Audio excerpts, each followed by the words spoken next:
Смарт-часы с хорошим дисплеем, с функцией Always On Display, у них отличная автономность, качественные материалы, как и сборка. Целый набор датчиков для мониторинга здоровья, также есть классическое колесико для удобной навигации, плюс есть голосовые команды. Большой выбор циферблатов, более 150 видов тренировок и встроенный GPS также на борту. Водонепроницаемость 5 атмосфер, что позволяет заниматься плавательными тренировками, не боясь навредить девайсу. Так ли хорошо дела обстоят у смарт-часов Amazfit GTR 3, как в рекламе? Сейчас я вам расскажу. И, к слову, Amazfit GTR 3 Pro у меня уже были на канале. Обзор можете посмотреть по ссылке в правом верхнем углу, так же, как и GTS 3, перейдя по ссылке. Полетели! Всем привет, вы на канале Польза.нет, меня зовут Саня, и здесь только быстрые обзоры и долгие стримы. И, наверное, основное, что бы я хотел сказать, несмотря ни на что и вопреки всему, я Amazfit стараюсь обозревать все. Даже те, что не продаются на нашем рынке, даже те, что не продаются, в принципе, в широком ассортименте на китайском рынке, так же, как и Xiaomi-шные какие-то часы.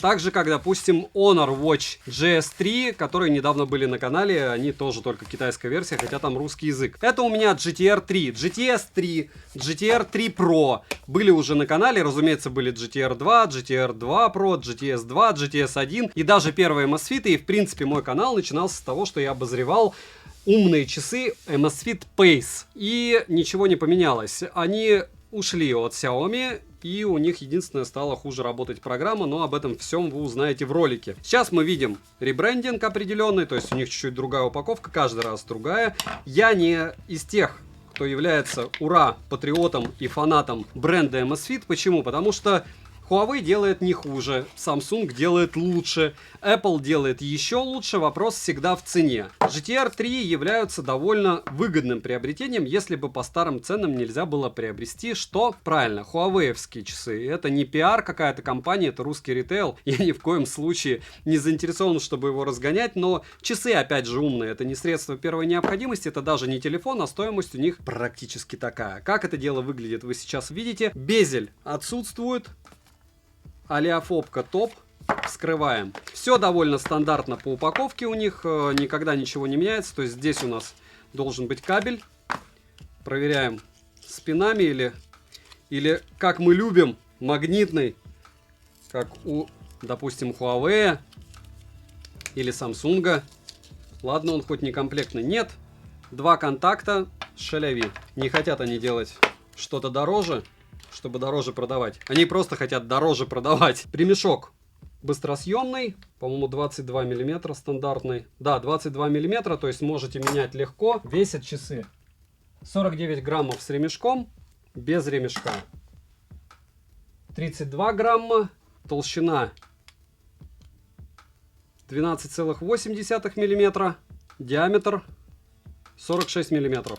Царапаются непросто, кстати. Штангель-циркуль их сейчас не поцарапал. Как это все дело будет работать, я примерно уже знаю, к сожалению, потому что GTS 3 уже были на канале, плюс-минус те же функции, чуть-чуть другая оболочка. Опять же, может быть, что-то поменялось в прошивке за это время. Все равно рассказывать я буду максимально емко. К слову, Apple Watch 7 я наконец поцарапал. Это LTE-версия, которую нужно активировать было где-то, чтобы потом можно было использовать eSIM здесь, но это для меня не актуально, я не активировал. Вот так они будут выглядеть на руке. Смотрим. 7 обзоров в неделю выгружаю, ежемесячно разыгрываю 5 Mi Band 6 серии за лайк, подписку и комментарий к любому видео. Условия конкурсов, которых под конец месяца всегда много, и мои контакты в описании. В прикрепе же мой телеграм-канал с промокодами на Алиэкспрессе. Все розыгрыши 30 числа каждого месяца на стриме. Перейдем же к смарт-часам. Полетели! Поставляются часы в двух расцветках, это черный и серый. Дизайн привлекательный, на мужской руке смотрится отлично, как и на женской. Корпус часов выполнен из алюминиевого сплава, а ремешок из антибактериального силикона. Ремешок мне понравился, он приятно тактильный и не топорный. Сборка самих часов хорошая, если не брать во внимание две боковые кнопки, которые прилично выступают из корпуса и вдобавок имеют люфт. На корпусе расположили с тыльной части два контакта для зарядки, краткую информацию мелким шрифтом и датчики мониторинга здоровья. К слову, на борту биометрический датчик биотрекер 3-го уровня с поддержкой измерения уровня кислорода в крови, 6 фотодиодов и 2 светодиода. Мониторинг происходит перманентно, интеллигентный, и в настройках можно выбрать ручное измерение. Далее есть датчик ускорения, гироскоп, геомагнитный датчик, барометрический датчик давления и датчик внешнего освещения. На правом боку, как я уже говорил, две функциональные кнопки. Верхняя кнопка колесика в стоке отвечает за переход в меню, возврат, и после долгого нажатия на кнопки можно управлять устройством голосовыми командами. Но поддержки русского языка, разумеется, нет. Но есть английский язык, что уже неплохо, и это означает, что микрофон присутствует. А вот динамика здесь нет, к сожалению. Как вы понимаете, из этого очень много чего следует. Работает это дело хорошо, не сказал бы, что я постоянно пользовался этой функцией, но то, что она есть, это отлично. Помимо этого есть поддержка голосового помощника Alexa, что для нас абсолютно не актуально. Также в настройках можно повесить на эту кнопку любое действие из доступных. Перемещаться по меню с помощью прокрутки удобно и тактильно отдача приятная. Нижняя кнопка в стоке отвечает за переход к тренировкам, и переназначить ее тоже можно. Летим дальше. Смарт-часы оснащены дисплеем на 1,39 дюйма AMOLED с разрешением 454 на 454 точки. Плотность пикселей 326 ppi, закрыт дисплеем с закаленным стеклом с олеофобным покрытием. Яркость до 1000 нит. Яркости при прямом попадании света на дисплей достаточно. Автояркость работает быстро, но не совсем точно. Дисплей, как по мне, насыщенный и четкий. Период включенного экрана максимум до 30 секунд. Вдобавок есть полноценный Always On дисплей с 5 видами заставки. Для меню, к слову, есть также 3 разные темы. Подсветка экрана поднятием руки срабатывает хорошо и довольно быстро. Скроллинг, на удивление, плавный. Подвисание интерфейса я лично не наблюдал. Да, он не идеален, но в принципе работает очень даже хорошо. На часы можно установить шестизначный код для блокировки. На самих часах есть 8 циферблатов, и 4 из них можно настроить под себя. В приложении есть, разумеется, магазин с неплохими циферблатами. Из более 100 штук можно что-то выбрать, и анимированные также на борту. Вдобавок есть циферблаты с мини-приложениями. Поставить свое фото на заставку, разумеется, можно. Далее, по свайпам сверху вниз панель быстрого доступа, снизу вверх уведомления, слева направо и наоборот виджеты. Меню обширное. Из интересного это система оценки здоровья ПАИ, измерение пульса, кислорода в крови, стресса и удобная функция измерения одним касанием. К слову, все это практически было и в прошлой версии. У воздуха пульс и кислород в крови не измеряют, и это хорошо. На руке показатели меня порадовали. Конечно, иногда бывали заоблачные цифры сердцебиения, но все бывает, так сказать. Сон считают хорошо, пробуждение в приложении показывают, как и стадии сна. На самих часах графики отображаются хорошо, в меню также есть будильник, секундомер и таймер с возможностью работать одновременно, календарь, погода и плеер. Еще хотелось бы упомянуть такие функции, как солнце и луна, компас, барометрический высотометр, история менструаций, дыхательные тренировки, список дел, которые нужно добавлять в приложении, и удаленная фотосъемка, которая работает хорошо, то есть Bluetooth кнопкой можно пользоваться фактически, дистанционно фотографировать на штатив поставили, с часов сфотографировали, либо включили запись. В настройках часов есть еще настройки вибрации, но силу вибрации настроить нельзя. К слову, линейный моторчик неплохой, но из-за сборки часов при вибрации слышно, как дребезжат кнопки. Лично мне, может быть, это конкретно у меня так. Летим дальше. Операционная система ZEP OS версии 1.0, на борту более 150 спортивных режимов и плавательные на борту. Во время тренировки можно использовать плеер. Распознавание активности срабатывает неплохо. Производитель заявляет, что смарт-часы могут распознавать до 8 видов спортивной нагрузки. Местоположение определяют быстро, и в настройках можно настроить работу GPS, что удобно. Из навигации GPS GLONASS, Galileo, BDS, QZSS. Внутренней памяти на часах в стоке доступно 2,37 гигабайта. В приложении есть небольшой магазин с приложениями. Из нужного я установил, разумеется, калькулятор. Bluetooth версии 5.1, наушники подключить нельзя, как и нагрудный датчик, да и в принципе любое Bluetooth устройство, что плохо. С часов звонить нельзя, как и принимать звонки. Есть возможность только сбросить вызов и поставить на беззвучный режим. Быстрых ответов нет, даже на звонки, к сожалению. Уведомления приходят моментально, отвечать на смс нельзя, и быстрых заготовок для ответа также нет. Смайлики отображаются, но не все. Аккумулятор на 450 мАч,